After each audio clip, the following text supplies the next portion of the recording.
Sa isang bundok, tinipon ni Jesus ang kanyang mga tagasunod upang magturo ng mga aral na magbibigay liwanag sa tunay na kaligayahan. Tinawag niya itong Beatitudes, na naglalaman ng mga pagpapala para sa mga taong may mababang loob, nagdadalamhati, maamo, nagugutom at nauuhaw sa katuwiran, mahabagin, may malinis na puso, tagapamayapa, at mga inuusig dahil sa katuwiran.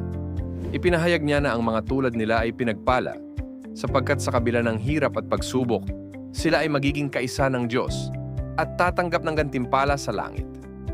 Ang mga aral na ito ay nagpapakita na ang tunay na kaligayahan ay hindi nakasalalay sa material na bagay o pansamantalang tagumpay, kundi sa malalim na ugnayan sa Diyos at sa paggawa ng kabutihan sa kapwa.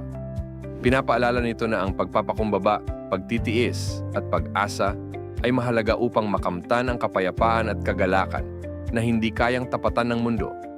Sa pamamagitan ng Beatitudes, hinihikayat ni Jesus ang bawat isa na mamuhay ng may pananampalataya, malasakit at pag-ibig sa kapwa na siyang tunay na susi sa isang makabuluhang buhay.